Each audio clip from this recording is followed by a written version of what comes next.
considerable health hazard, particularly as the local inhabitants routinely use canal water for domestic consumption, even as recently as the 1930s. Now we swing round quite smartly, and the route changes from northeast to southeast. As we pass Bottisford Bridge, we go past a kennels, and we can see two dogs running across the field, no doubt excited by the helicopter. Also on the left side of the canal we can see another lengthman's hut, the fourth and last of them.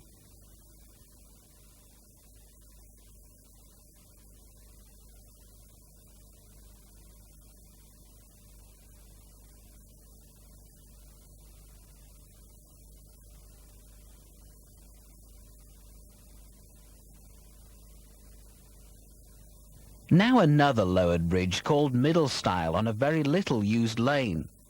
As we've already seen, to survive as a bridge over the Grantham you have to be going nowhere. This one and the next one at Musson Gorse are exceptions to this rule.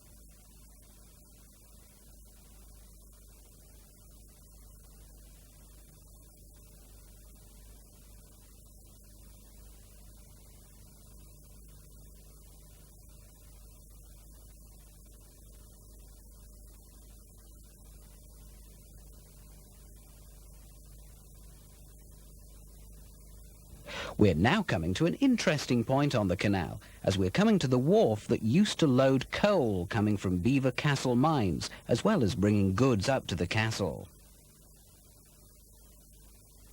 Here you can not only see where the barges pulled into the wharf, but also the line of the railway. It was technically a tramway, swinging in from the top right after coming down from the castle. Belvoir Castle gets 500,000 visitors a year, and a very high percentage are from overseas. It would be rather nice to restore the tramway to the castle, then offer the tourists a vintage transport run that brought them down from the castle on the tramway, along the canal by barge, then back up to the castle by vintage bus. Running it simultaneously in opposite directions would ensure that the train, barge and bus would be running at maximum capacity. It would be an unrivaled tourist attraction. We now pass another surviving brick arch bridge that goes nowhere before coming up to Musson Bridge, probably the most handsome bridge on the canal, having been rebuilt in 1987. Such splendid restoration pays tribute to the Grantham Canal today as an outstanding legacy to our recent historical past. It exists as an impressive monument to the Industrial Revolution, out of which our present high-tech age has evolved. What a fitting tribute to those hard-worked early pioneers to have their Grantham Canal fully restored. The canal now starts to rise again, up a flight of 7 locks, which takes it to the summit level, where it runs for 5 miles to the A1.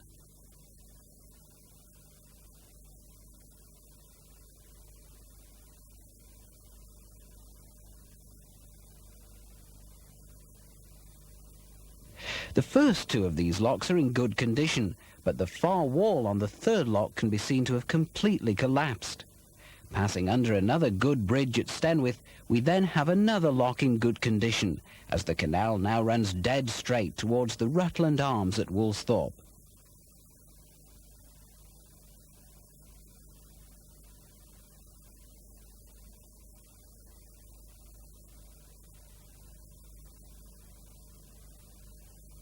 The half-mile stretch of the canal is nicely overhung by trees as we come up to an old waterways yard.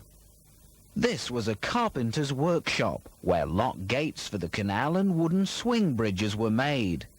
The buildings were recently restored through an enterprise training initiative, and a similar scheme funded by another derelict land grant and working alongside British Waterways began restoration work on locks 16 and 17, either side of the Rutland Arms, late in 1993, another major leap forward in reopening the Grantham. As the canal bends to the left, we can see the old railway embankment blocking its way. This was in fact removed by volunteers during 1992, who also began work to restore Lock 18 just to the left of it. This was another project taken over by British Waterways and Train Line in order to ensure work would be complete for the 1994 Trailboat Festival in May.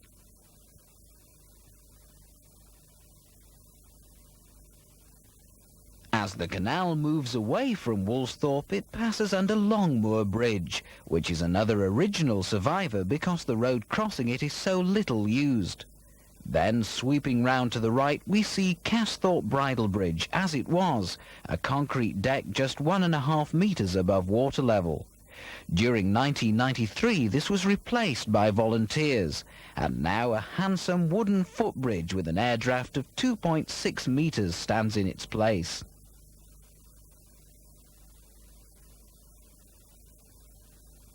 Coming into view next is the lowered Casthorpe Road Bridge as it was. This had to be removed in time for the May 1994 Trailboat Festival, and it was awarded £335,000 from Lincolnshire County Council, South Kesteven District Council and a derelict land grant to be rebuilt later in the year to full navigable height. More great news for the Grantham.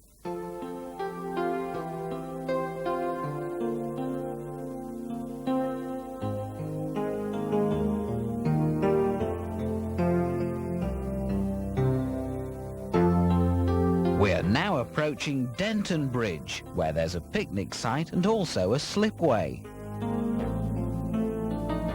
The slipway was opened in 1991 and allows boats up to 22 feet long to have access to this restored section of the Grantham Canal.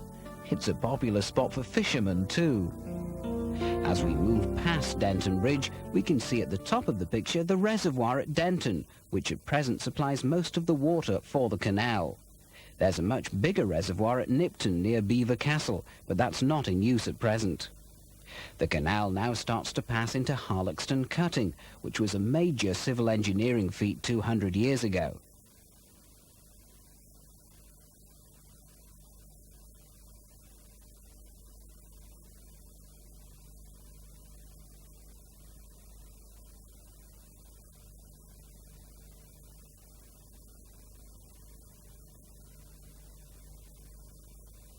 It's not obvious from the angle at which this film was shot, but a cutting up to 40 feet deep had to be made through the landscape here.